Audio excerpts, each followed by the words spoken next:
Rajesh? Benjamin? Hey man! Finally bumped into you at camp. How you been, man? I'm good. What are the odds? We're in the same unit for a vocation. Can you believe how far we've come from primary and secondary school until now? Time flies, bro. Yep. So how's Auntie Anita and Uncle Zach? They are good. They miss the old neighbors. The leisurely post-dinner chit-chats along the corridor, and the monthly potluck at our block's void deck.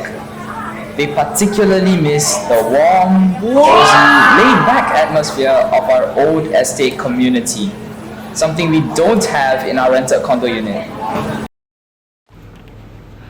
Although our new neighbors are cordial, everybody seems in a rush to go back to their units without even bothering to say a simple hello or even lift their heads to acknowledge your presence.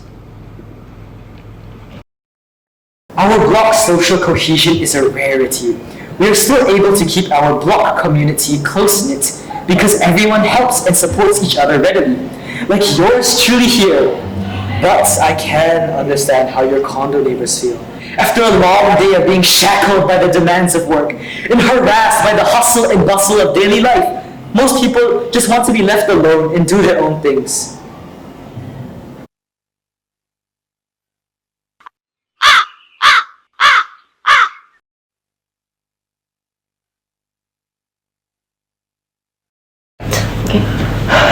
I guess my condo estate hasn't quite developed that sense of gotong royong yet. While I know these things take time, I'm not sure whether my new neighborhood will ever grow into a community with real connections. Then come back and live with us. Your flat, which I have been keeping clean and safe for 6 months now, is ready for you and your family to move back in anytime. Well, you know who was the reason for our hasty and unhappy relocation. We just couldn't understand how someone could change so drastically overnight. Almost like becoming a different person. Whoa, Rajesh, be mindful of your 4 R's. Alright. She's still your elder. Come on, show her some respect. There's a Chinese saying, 饮水思源. It means when drinking water, think of the source. It's about remembering where you came from and being grateful for all those who have helped you along the way.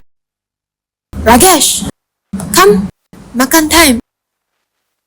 Me too! I want! Wait, the Lamborghini! Wait! My turn now! We are there! It's okay. Alright. I remember when we were little, how well she used to look after your 3 siblings, you and me after school. She would always have a warm, home-cooked lunch ready, and sometimes even dinner because our parents often worked late. She just couldn't bear to see us being alone as latchkey kids. Are there any other moments where her actions touched your heart? She became our lorong for me and my siblings when our party passed on.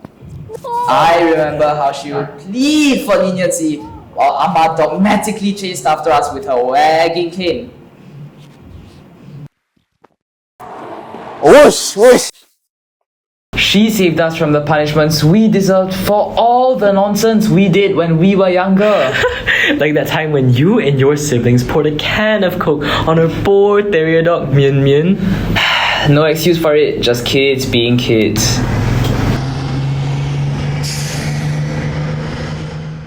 Is the old bat still living there? One day, she will be the sweetest old lady, helpfully cleaning the corridor and making everything neat and tidy. The very next, she would completely flip like a roti prata. There's something you don't know, Rajesh. You saw how hard my mum cried when your Auntie Gekpo, who once praised her curry as the best in all of India and Singapore, suddenly turned on her. She said it stank up her clothes. The same curry she used to savor down to the very last drop. But you pour curry into my flower pot! It's my flower pot! Why would you pour curry into it? That day, she poured an entire bowl of piping hot curry onto our family's potted plant, yelling awful things that honestly, we could have taken her to court for if we wanted to. And then there was another time when she barged into my home, ranting about how loud the puja bell ringing was. And then, just like that, she threw it right out of our house window. We have conducted so many home pujas before, but she never said a word against them. I tell you, her throwing that puja bell, that was the last straw. The moment everything snapped. Auntie Gekpo has Alzheimer's disease! What? Auntie Gekpo has been diagnosed with severe Alzheimer's since you left.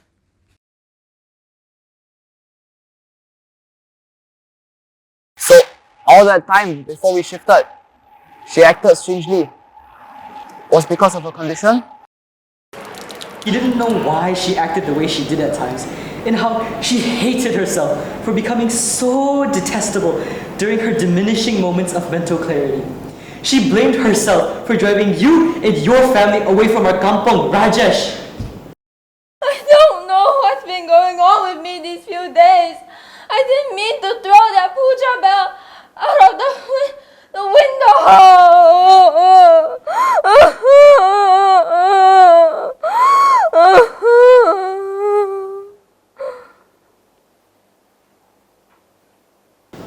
Not long after your family moved out of the estate, my mom saw Auntie Gekpo throw her bamboo pole of clothes off her flat. That's when she knew something was really wrong. So she called Auntie Gekpo's only son, who was working in the US, to let him know what was happening. Peter is coming back to Singapore for good now that his 3-year contract is over. He will be moving back into his mom's unit, as our estate is one of those dementia-friendly neighborhoods. He feels at ease knowing that Auntie Gekpo is surrounded by old neighbors who are like family and who will look after her with great care. He is grateful that our estate has that close-knit neighborliness, that connectedness. Our neighbors, especially my mom, are more than willing to lend a helping hand, so Peter can focus on his day job, knowing that his mom is in good hands with his new helper and this caring community around her. It's high time we showed our gratitude for the kindness she extended to us in the past. I didn't realize I was so quick to pass judgment. I should have known. After all, we had our basic advocacy service education program back in secondary 1 at SST. We learned about elderly with dementia. Some of our peers even had their posters selected by the Agency for Integrated Care and endorsed by the People's Association to be displayed on the digital boards of the HDB blocks in Clementi and Ulu Pandan neighborhoods. I feel so terrible now. We tried telling you, but we guess your family was too angry to even hear her name. We couldn't reach out to you because you blocked all our numbers.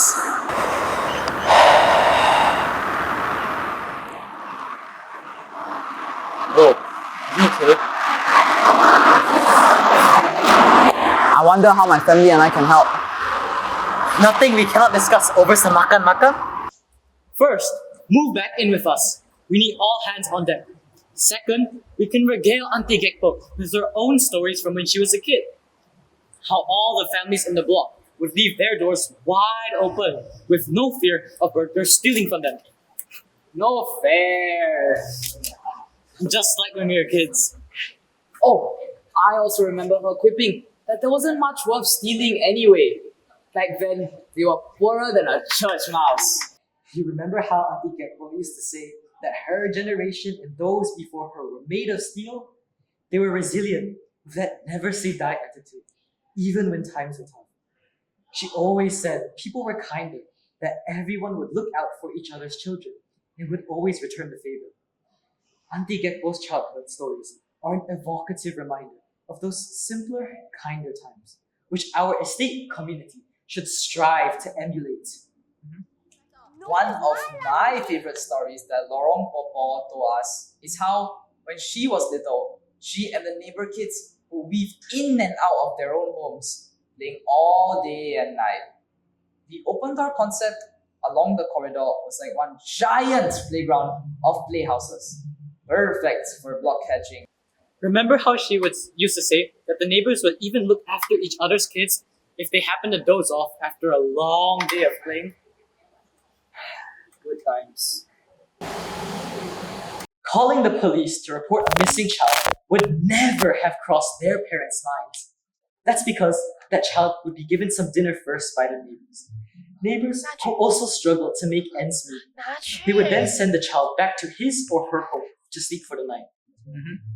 I tried explaining the kampung spirit to my host family in Europe during my JC exchange program, but they were flabbergasted by how the older generations back then was so trusting of one another, and in some cases, even entrusting them with the keys to their houses.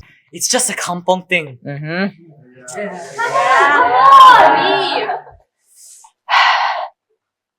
Here's to the spirit of Gotong Royong, neighbors who aren't just living next to each other, but are part of a story. Our second family! Cheers with kopi and thus you die! Sorry. Taste you die. The healthier choice. Always. Yeah! With lots of love from English Drama Club And SST Media Club. Happy SG60 Singapore! We are Singapore. We are Singapore. We will stand together, hear the lion roar. Yeah! We are Singapore, we are Singapore.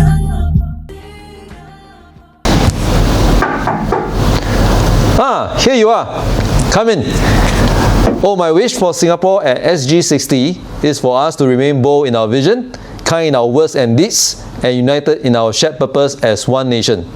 May we continue nurturing generations who are not only skilled and future ready, but also grounded in values, resilience in uncertainty, and committed to serving others. Hello! My wish for Singapore is that we continue to be a strong and vibrant nation where every Singaporean can pursue their dreams, contribute with purpose, and grow together in unity.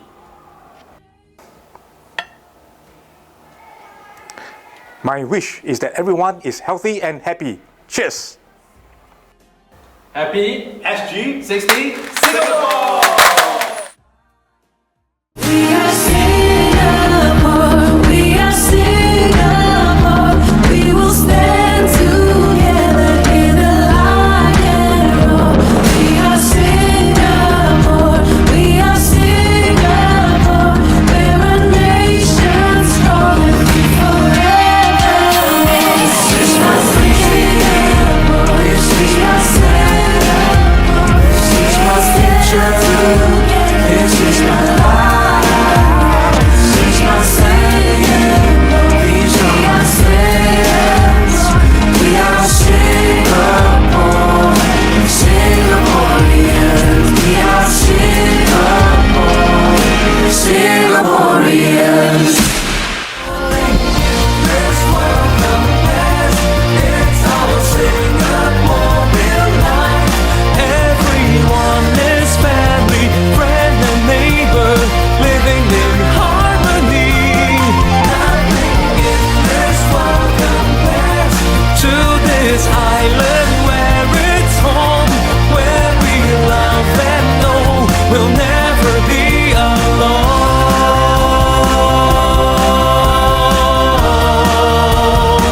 Because of Singapore. Just believe we can be. The world will see. We are Singapore.